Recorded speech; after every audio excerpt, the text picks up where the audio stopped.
जिंदगी हमें हर रोज कुछ नया सिखाती है। कभी कभी हमारी छोटी सी लापरवाही बड़े दुख का कारण बन जाती है। आज की कहानी हमें सतर्कता और विवेक का महत्व समझाएगी। एक घने जंगल के पास दो बंदर रहते थे। एक का नाम था मोहन और दूसरा सुजान। दोनों बहुत अच्छे मित्र थे। एक दिन घूमते घूमते वे दोनों गांव के किनारे जा पहुंचे। गांव के पास एक विशाल पेड़ था जो सुंदर और रसीले फलों से भरा हुआ था। मोहन ने खुशी से उछलते हुए कहा, सुजान, देखो कितने सुंदर फल हैं, चलो इन्हें खाएं, ये जरूर स्वादिष्ट होंगे। सुजान ने कुछ देर तक पेड़ की ओर देखा और सिर हिलाते हुए कहा, रुको मोहन, इन फलों के बारे में थोड़ा सोचो। ये फल गांव के इतने करीब लगे हैं, लेकिन फिर भी किसी ने इन्हें तोड़ा नहीं। क्या तुम्हें यह अजीब नहीं लगता? मोहन हंसते हुए बोला, तुम हमेशा ज्यादा सोचते हो। इतने सुंदर फलों में भला क्या बुरा हो सकता है? मैं तो इसे खाने के लिए ऊपर चढ़ रहा हूं। सुजान ने फिर समझाया, हो सकता है कि ये फल जहरीले हों।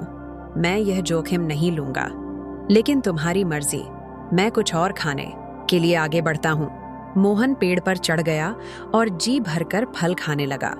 वो फल सच में दिखने में लाजवाब और स्वाद में मीठे थे, लेकिन मोहन नहीं जानता था कि ये फल जहरीले हैं। कुछ ही देर बाद उसका शरीर सुन्न पड़ने लगा और आखिरकार वह पेड़ के नीचे गिरकर मर गया। जब सुजान जंगल से लौट कर आया तो उसने देखा कि मोहन अब इस दुनिया में नहीं है। सुजान को बहुत दुख हुआ, लेकिन वह जानता था कि उसने मोहन को पहले ही आगाह कर दिया था। सुजान ने सोचा कि अगर उसने मोहन को थोड़ा और जोर देकर रोकने की कोशिश की होती तो शायद वह बच सकता था। उसने फैसला किया कि वह जंगल के दूसरे जानवरों को इस पेड़ के बारे में चेतावनी देगा। सुजान पूरे जंगल में गया और हर जानवर को समझाया कि वह पेड़ खतरनाक है। धीरे धीरे उसकी यह बात जंगल में फैल गई। सभी जानवर उससे बहुत प्रभावित हुए। अब सुजान जंगल के जानवरों का प्रिय बन चुका था। कहानी हमें यह सिखाती है कि जीवन में जल्दबाजी से निर्णय लेने से बचना चाहिए। सही समय पर विवेक और सतर्कता से काम लेना हमें बड़ी परेशानियों से बचा सकता है। साथ ही यदि आप किसी को सचेत करने की कोशिश कर रहे हैं तो कभी हार न मानें। आपकी कोशिशें किसी की जिंदगी बचा सकती हैं। सुजान अब पूरे जंगल में जाना जाने लगा था।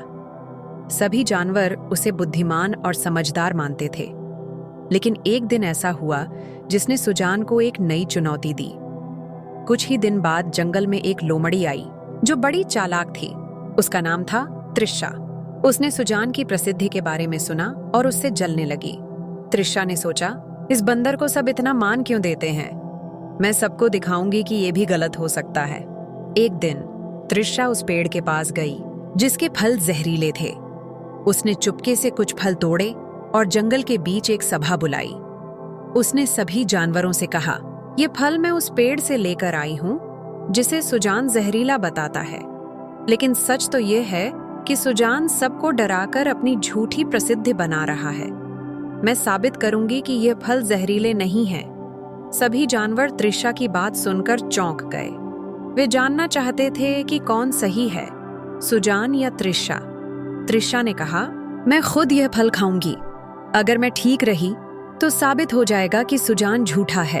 सुजान ने सभा में आते ही देखा कि त्रिशा यह खतरनाक कदम उठाने जा रही थी। उसने तुरंत कहा, त्रिशा रुक जाओ, तुम्हें अपनी जान से यह सबूत देने की कोई जरूरत नहीं है। त्रिशा मुस्कुराते हुए बोली, तुम डर गए हो सुजान, सच का सामना करने का साहस नहीं है तुम में। सुजान ने शांत रहते हुए कहा, मैं यह सब इसलिए कह रहा हूं क्योंकि मैं सच जानता हूं, लेकिन अगर तुम मानने को तैयार नहीं हो तो मैं यह जिम्मेदारी लेता हूं कि इन फलों की परीक्षा खुद करूंगा। मैं इन्हें खाए बिना यह साबित करूंगा कि ये जहरीले हैं। सभी जानवरों ने सुजान की ओर देखा। उसने फलों को हाथ में लिया और कहा, देखो, इन फलों पर चींटियां, मक्खियां या कोई भी पक्षी क्यों नहीं बैठते? क्योंकि ये जानते हैं कि ये जहरीले हैं। प्रकृति हमें हर चीज का संकेत देती है। अगर तुम्हें अब भी यकीन नहीं होता तो मैं इन फलों को आग में फेंक कर देखता हूं। सुजान ने फलों को जलती हुई आग में फेंका। कुछ ही देर में उससे निकलने वाला धुआं इतना जहरीला हो गया कि जानवर दूर भागने लगे। त्रिशा को अपनी गलती का एहसास हुआ। वह सुजान के पास आई और कहा, मुझे माफ कर दो, मैंने बिना जाने तुम्हारी बात को झूठ साबित करने की कोशिश की। सुजान ने मुस्कुराते हुए कहा, गलती करना गलत नहीं, लेकिन उस पर अड़ना खतरनाक है। जो सच है वह हर बार साबित होगा। हमें अपनी समझदारी का इस्तेमाल हमेशा सही दिशा में करना चाहिए। त्रिशा ने सुजान से माफी मांगी और सभी जानवरों ने उस पर फिर से भरोसा किया। कहानी हमें सिखाती है कि सच को साबित करने के लिए हमेशा लड़ाई नहीं चाहिए। सही ज्ञान और विवेक से बड़ी सच्चाई को साबित किया जा सकता है। और सबसे बड़ी बात, अपने अहंकार को त्याग कर अपनी गलतियों को स्वीकार करना ही सच्ची समझदारी है। दोस्तों, इस कहानी से क्या सीख मिली, हमें नीचे कमेंट में जरूर बताएं। हमारे channel inspirational story by Nishant को सब्सक्राइब करें और बेल आइकन को दबाएं ताकि ऐसी ही प्रेरणादायक कहानियां आप तक सबसे पहले पहुंचें। धन्यवाद।